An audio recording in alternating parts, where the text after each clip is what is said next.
The Calliope, or the Calliope, or the Calliope, or the Calliope, nobody seems to agree on what this thing is actually called, and this isn't a new phenomenon.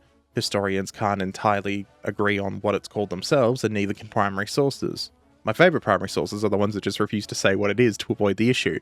But I learnt it as Calliope, so I'm going to stick with Calliope, and just accept that I'm probably wrong and somebody is going to shout at me with something else that is also probably wrong and call it a day. What we can all agree on though is that it's a Sherman, and Shermans are cool. And a Sherman that can launch rockets is extremely cool.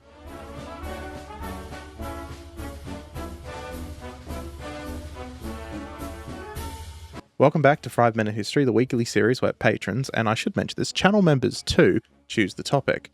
This week we are talking about the T34 Calliope, courtesy of Timmy Boy. Make sure you remember to like, comment, hype the video, and subscribe for more.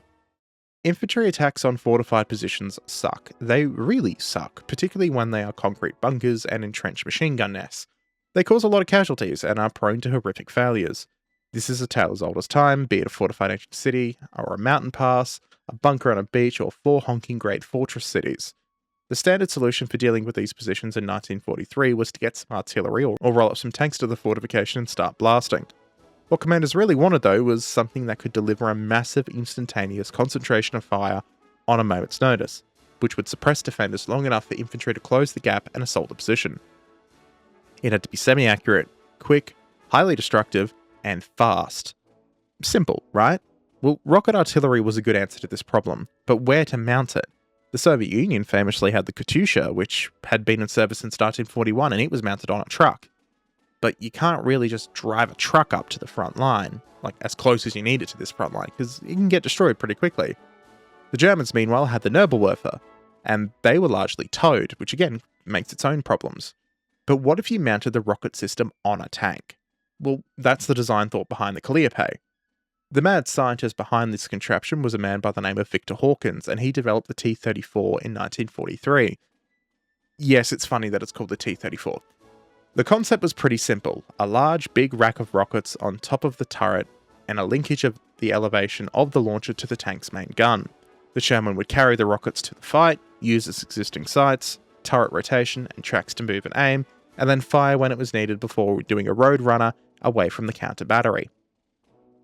The rocket launcher was mounted approximately 1 meter above the Sherman's turret through a framework of steel beams bolted to the turret cheeks in an organ pipe-like array, divided into an upper fixed bank of 36 tubes and a lower bank of 24 tubes arranged in 2 clusters of 12 each. A pivoting arm connected the launcher rack to the barrel of the 75mm main gun via a split ring clamp, which allowed the missile launcher to follow the same elevation and depression arc of +25 to -12 degrees as the gun. Simply put, by pointing the main gun, the crew automatically aimed the rocket battery at the same target. Traverse was achieved simply by rotating the turret or turning the tank.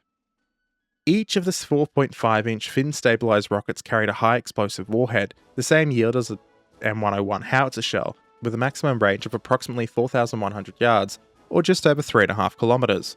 But effective firing ranges were often far closer. It's not a long-range thumping weapon at all, it's purely for close-in support. The rockets were fired electrically using cables through the tank commander's hatch, who operated a control panel inside the turret, with this system supporting both ripple firing and full salvos discharging all 60 tubes over a period as short as 30 seconds for maximum impact concentration. Technically, this system did impact the usability of the main gun, so if an enemy tank were to rock up, the Sherman would theoretically be in a bit of trouble. To address this, however, the lower cluster of tubes was designed to be jettisoned. The jettison procedure took seconds and could be performed with or without expended rockets, and this addressed the problem. Tank crews, somewhat insane individuals mind you, well, they tinkered with and made field modifications to the launcher's installation, and this allowed in some cases for the main gun to actually fire and be used with the launcher attached.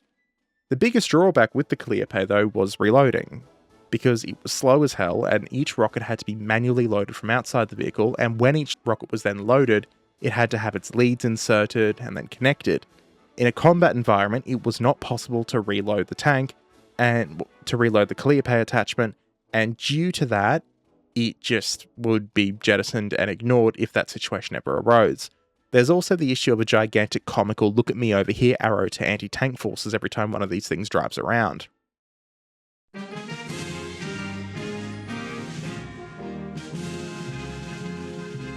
A large number of the launches were actually manufactured prior to D-Day, and they were shipped to the United Kingdom with the preparation for the invasion. It was originally envisioned that the Calliope-equipped Shermans would lead assaults on beach defences, saturating bunkers with rocket fire as the landing craft approached, and shielding the infantry who would then take the position. However, this proposal was dropped because the high centre of gravity, due to the launchers being so tall off the ground, made the transportation of the tanks on the landing craft rather unsteady, and this led to the launchers being thrown into a warehouse for 1944. 30 M4s of the 743rd Tank Battalion had their T34 launchers installed to assist a planned push by the 30th Infantry Division in December 1944, but again this was cancelled because the Germans launched the Battle of the Bulge, the Ardennes Offensive, and it stopped this plan in its tracks, throwing the launchers back into warehouses. It would actually not be until the final months of the war in Europe that the Calliope finally fired its rockets at anger in any significant numbers. The launchers were not reinstalled until February 1945 with General Patton's Third Army, and in March of that year, when Patton's army was pushing through the Saarland in western Germany, the launchers finally got some usage. The personal account of Glenn Cowboy Lamb, who commanded an M4A3 named Coming Home in the 1st Platoon of C Company's 714th Tank Battalion, 12th Armoured Division, is the best example of how effective this concept was. Lamb stated that the Calliope-equipped tanks were prized targets for the Germans, and because of that they had to stay at the back of formations, and it actually led to situations where the Germans would let standard Shermans pass by in order to specifically target and destroy the Calliopes. This is purely down to the fact that when they got in position and fired, they unleashed truly diabolical levels of physical and psychological damage. You can somewhat compare it to the Crocodile flame tanks actually. They were genuinely terrifying to face, provided they actually got into position. At the end of the day, they were an effective weapon. They worked really well, but they had massive drawbacks and issues in deployment, and the Germans figured out pretty quickly that it was worth targeting them, even if it meant letting other tanks pass. They are extremely cool though, and it's not hard to imagine how effective they could have been if the kinks got ironed out. Sidebar in this one, the FX-176 vintage kit of the Sherman Calliope is an act in cruel and unusual punishment, and I think it should be outlawed by the Geneva Convention. Like, hype the video, comment and subscribe. Special thanks to patrons and members, and I will catch you all next time.